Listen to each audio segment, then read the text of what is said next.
plus de 4 ans de développement, Final Fantasy XIII n'est plus une simple utopie, c'est même devenu une réalité.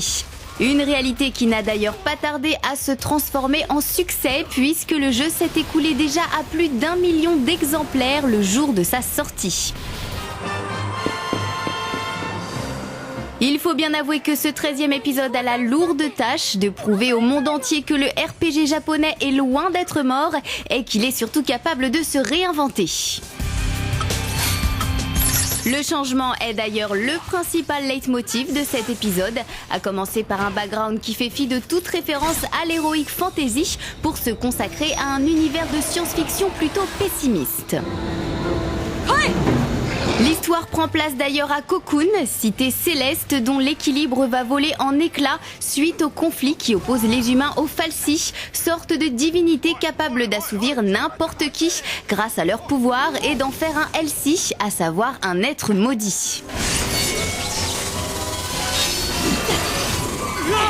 C'est d'ailleurs ce qui va se passer pour nos 7 héros, qui vont aussitôt être persécutés par les humains qui ne souhaitent qu'une chose, leur mort.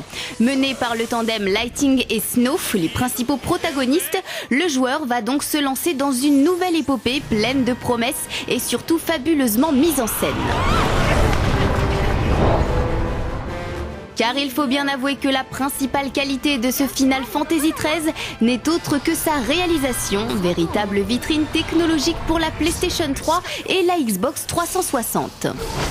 Que ce soit les cinématiques en images de synthèse ou les séquences de jeu en 3D, tout paraît lumineux et harmonieux, faisant de Final Fantasy XIII l'épisode le plus abouti techniquement.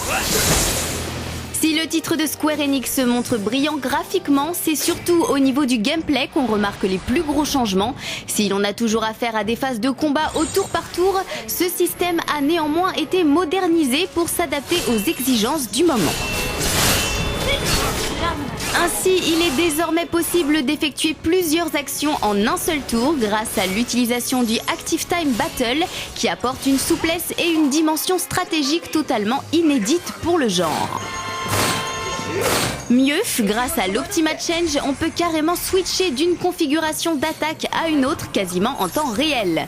Le jeu va plus loin en permettant de choisir parmi différentes fonctions comme attaquant ou soigneur et d'adapter et de faire évoluer sa stratégie comme bon vous semble.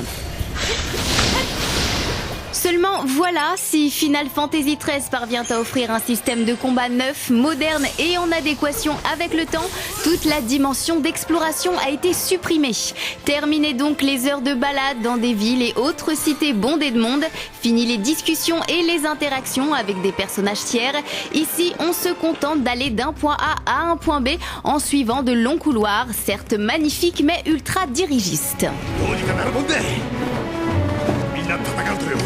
Il faut en réalité attendre les 2 tiers du jeu pour parvenir à un monde plus ouvert, où l'on a le sentiment d'être beaucoup plus libre, mais bon, rien de bien folichon comparé à ce que nous a offert la série auparavant.